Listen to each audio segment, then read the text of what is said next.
সংহতি প্রকাশ করছি এবং আগামী বাজেট অধিবেশনে তিস্তা মেগা প্রকল্প বাস্তবায়নের বাজেট চাই, এটি আমাদের প্রত্যাশা।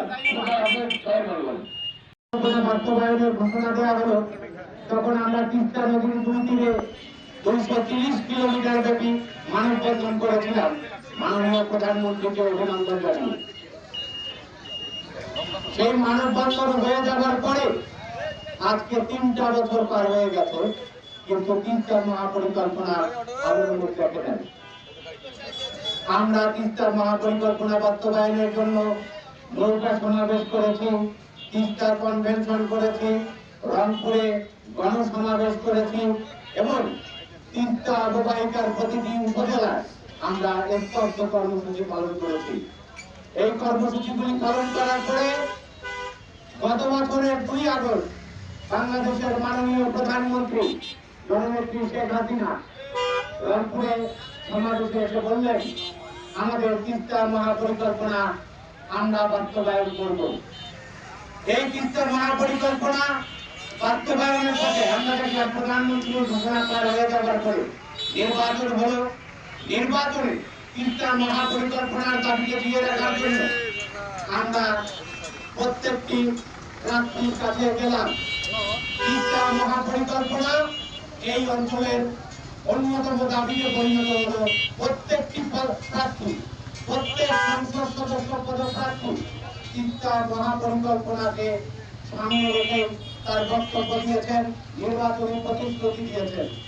আমরা মনে করেছিলাম এই দ্বাদশ জাতীয় সংসদের প্রথম একটি সভায় তিস্তা মহাপরিকল্পনার জন্য অর্থ বরাদ্দ করা হবে, কিন্তু আমরা দেখলাম যে তিস্তা মহাপরিকল্পনার কথা সংসদে উচ্চারিত হলেও তিস্তা মহাপরিকল্পনার জন্য কোনো বাজেট বরাদ্দ করা হলো না। একটি প্রকল্প হাতে নিয়েছেন, উক্ত প্রকল্পের হয়তোবা যাচাই বাছাই অনেক এগিয়ে গিয়েছে, হয়তো কোনো কারণে উক্ত প্রকল্পটি আগাচ্ছে না।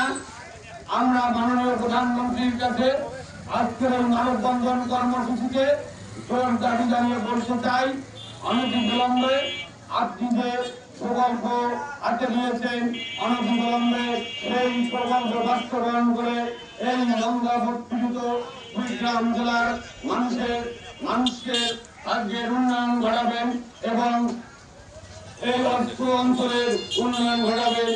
এই আহ্বান রেখে আমি আমার সংক্ষিপ্ত বক্তব্য শেষ করছি। নদী বাঁচাও, তিস্তা নদী বাঁচাও এই প্রকল্পটি বাস্তবায়নের জন্য কিছুদিন আগে পার্লামেন্টে পাঠানো প্রস্তাব গৃহীত হয়েছে।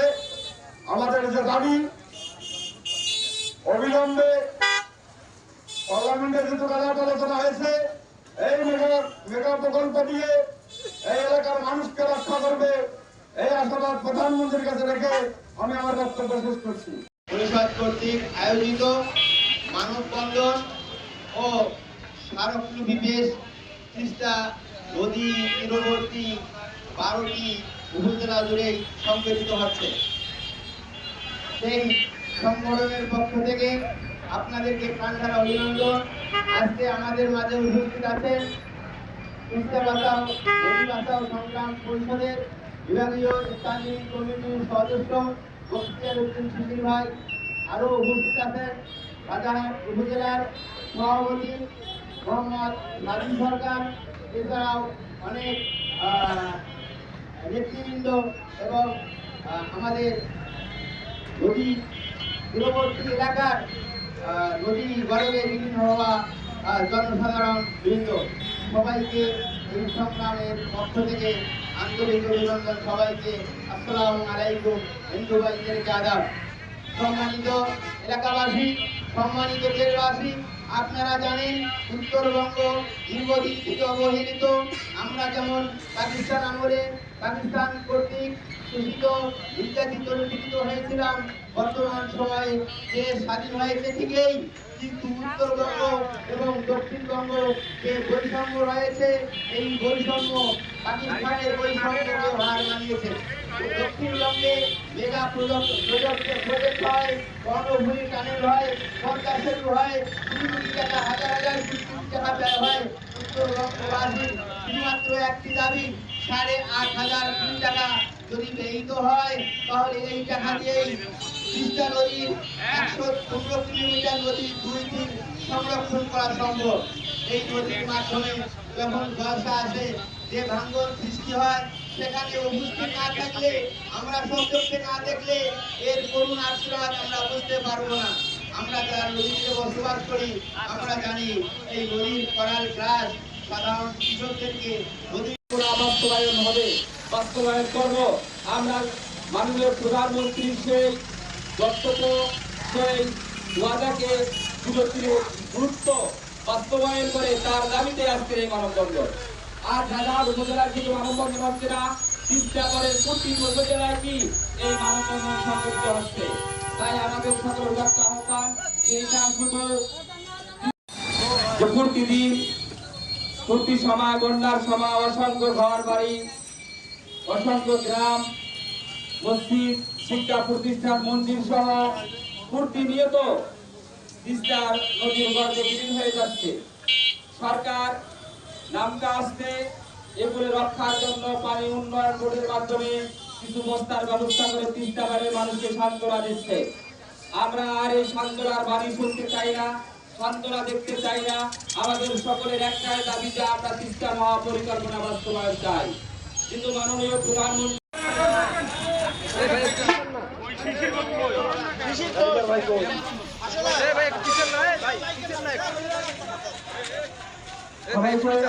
অনুরোধ করছি, কেউ অন্যদিকে যাবেন না ভাই।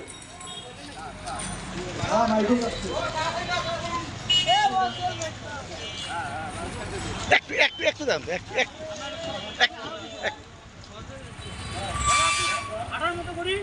একটু স্টিল ছবিটা নেব।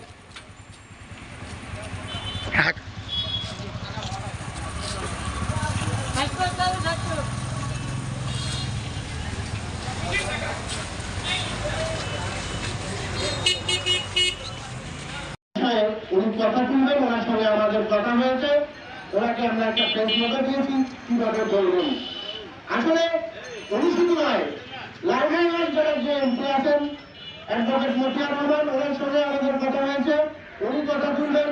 নগরচরের যে এমপি হয়েছেন তিনি কথা দিয়েছেন, উনিও কথা শুনবেন। তারপরে মহিলা সংরক্ষিত আসন গড়িয়াপা আমাদের রংপুরের যে সাংসদ, উনি কথা শুনবেন। মোটামুটি 5-7 জন এমপি এবার জোরালোভাবে সংসদে বলার কথা, কিন্তু আমাদের দাবি যেন পূরণ হয় সেজন্য আমরা রাস্তায় নেমেছি। আসলে আমাদের উপায় নাই, নদী ভেঙে তিস্তা হয়ে গেছে উঁচু। আসলে পানি যখন আসে বর্ষাকালে, নদী দিয়ে পানি প্রবাহিত হওয়ার মতো কোনো অবস্থা থাকে না, পানি গড়ায় যায়, উঁচার থেকে নদী ভাঙ্গন দেখা যায়। হাজার হাজার একর জমি আমাদের বিলীন হয়ে গেছে নদীগর্ভে। আমরা আজ নিঃস্ব। রাজধানী উপজেলায় আমরা সকল স্তরের মানুষের সহযোগিতা পেয়েছি, আশা করি বড় পেয়ে যাবে। এবং আমাদের নদী ভাঙ্গন কমিটিতে রাজ্যের সঙ্গে রাজধানী উপজেলাবাসী থাকবে, রাজধানী উপজেলা আওয়ামী লীগও আমাদের সাথে থাকবে।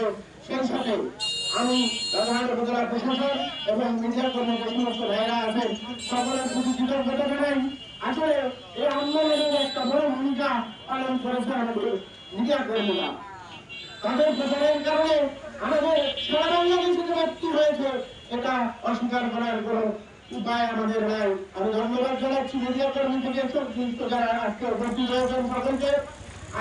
সেই সাথে যে আপনারা সময় দিয়েছেন সকলকে আমি আন্তরিক ধন্যবাদ সংগঠনের পক্ষ থেকে জানিয়ে আমার সংক্ষিপ্ত বক্তব্য এখানে শেষ করছি।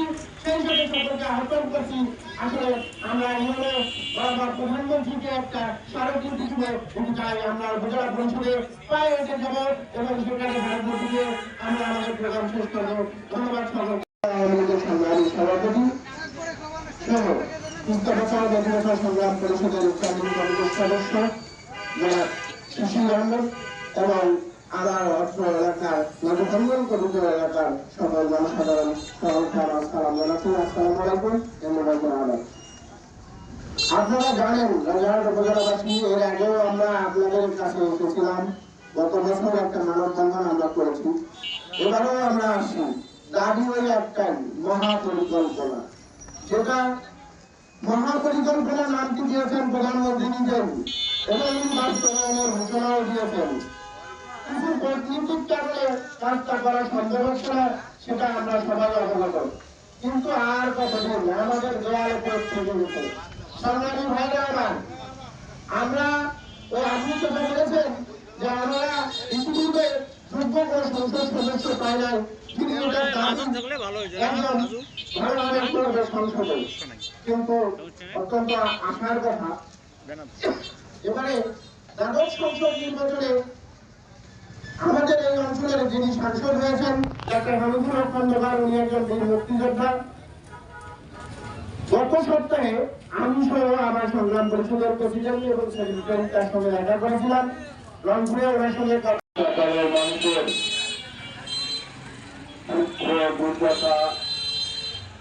লাগানোর লক্ষ্যে আজকে ইস্তাকারের মানুষ তাদের কষ্টের দাবি কষ্টের আত্মনাথ জানার জন্য আজকে এলাকার সোনালী ব্যাংকের মানববন্ধন অনুষ্ঠান করছেন। আমি ইস্তাকারের মানুষের নদীকান্দন প্রভৃত মানুষের দাবি আদায়ের সংগ্রাম, তাদের ন্যায্য দাবি আদায়ের সংগ্রামে আমি আবুল মোহাম্মদ আখতারুজ্জামান সংগতি প্রকাশ করি। তাদের ন্যায্য দাবি আদায়ের সংগ্রামে একজন সৈনিক হিসাবে আমিও তাদের সঙ্গে থাকার প্রত্যাশা ব্যক্ত করছি। আমি আশা করি একটু আগে শিশু অনেক ভালো বক্তৃতা করছেন এবং সম্পূর্ণ বিষয় ব্যাখ্যা দিয়ে কথা বলছেন। আমি শুনছি, আপনারা শুনছেন। আমরা চাই না জাতির বঙ্গবন্ধু মুজিবুর কন্যা পাঁচবারের সকল প্রধানমন্ত্রী আজকে রাষ্ট্র ক্ষমতায়, আজকে ওই 12 মাস থেকে 10 লক্ষ রোহিঙ্গা বিতাড়িত মুসলিম রোহিঙ্গা বাংলাদেশে আসার পর আমাদের মাননীয় নেত্রী মমতা নেত্রী, আমরা তাকে মা বলে আখ্যায়িত করি, সেই নেতৃত্বে ওই 10 লক্ষ রোহিঙ্গা চাষ হয়ে যাওয়ার কারণে আজকে বিশ্ব মানবতার মা হিসেবে আখ্যায়িত করা হয়। সেই নেত্রী আজকে রাষ্ট্র ক্ষমতায়। আমি আশা করি ইস্তাকারের মানুষের অতি অল্প সময়ে ইস্তাকারের মানুষের আমার মনে দুঃখ দুর্দশা লাগবে। প্রধানমন্ত্রী শেখ হাসিনা এগিয়ে আসবে নির্বাচন পূর্ব জনসভায় একশো বলছেন ইসলামাবাদ পরিকল্পনা বাস্তবায়ন হবে, এতে কোনো সন্দেহ নাই। বঙ্গবন্ধুর শেখ হাসিনা যা বলে, শেখ হাসিনা তা করে। যত প্রকার আন্তর্জাতিক ষড়যন্ত্র থাক, দেশীয় ষড়যন্ত্র থাক, সেই ষড়যন্ত্র উপেক্ষা করে আমরা আশাবাদী, আমি রাজা উপজেলা আওয়ামী লীগের সভাপতি হিসেবে আশাবাদী, মাননীয় প্রধানমন্ত্রী আন্তরিক এবং অভিমানবিক মানুষ অবশ্যই ইস্তাকারের মানুষের কষ্ট লাঘবের জন্য, ইসলাম পরিকল্পনা বাস্তবায়নের জন্য এই 24 বছরে অবশ্যই উনি বরাদ্দ রাখবেন। আমাদের এবারে আসার আলো হলো, আমরা ইতিপূর্বে এই অঞ্চলে কোন জাতীয় সংসদ সদস্য আমরা পাই নাই। এই জাতীয় সংসদ সদস্যের মাধ্যমে প্রধানমন্ত্রীকে অবগত করে, প্রধানমন্ত্রীকে স্মরণ করে দিয়ে এই তিনটা মহাপরিকল্পনা যাতে মুক্ত বাস্তবায়ন হয়, সেরকম করে আমরা উচ্চ পর্যায়ে জাতীয় সংসদ সদস্য পাই নাই। এবারে আমরা আশা করতেছি আমাদের কুড়িগ্রাম 26 আসনে মাননীয় সংসদ ডক্টর হামিদুর খন্দকার, উনি 71 সালে এই বাংলাদেশকে শত্রু মুক্ত করার জন্য, হানাদার মুক্ত করার জন্য অস্ত্র হাতে নিয়ে মুক্ত করে এই অঞ্চলে মুক্ত করেছেন, বাংলাদেশকে স্বাধীন করেছেন। সেই ব্যক্তিকে আমরা এবারে ভোট দিয়ে জাতীয় সংসদ সদস্য নির্বাচিত করেছি। আমি অন্তত আশাবাদী ওই আমাদের জাতীয় সংসদ সদস্য হামিদুল ভাইকে অবশ্যই না রাখে তাকে বিরক্ত করে তার মাধ্যমে প্রধানমন্ত্রী শেখ হাসিনাকে স্মরণ করেছে এই তিস্তা মহৎ পরিকল্পনা তাকে দ্রুত বাস্তবায়ন হয় এবং 2023 সালের অর্থ বরাদ্দ দিয়ে এই তিস্তা মহৎ পরিকল্পনা বাস্তবায়ন হয় সেজন্য কাজ করা দরকার। শিশির আছে এখানে স্বাধীনতা আরো অনেকে আছে তাদের প্রসঙ্গে নিয়ে আমরা আমাদের সংসদ সদস্যকে যেভাবে ব্যবহার করা যায় সেভাবে ব্যবহার করে এই তিস্তা মহৎ পরিকল্পনা তাকে বাস্তবায়ন হয় এবং এই তিস্তা মহৎ পরিকল্পনা বাস্তবায়ন হলে শুধু তিস্তা পানের মানুষের ভাগ্যের পরিবর্তন হবে না। আমি মনে করি এই রংপুর জেলার রতনপুর ছাড়া তিস্তা নদীর কবলে আছে সবাই উপকৃত হবে। এ কারণে হলো আজকের মানববন্ধন কর্মসূচিতে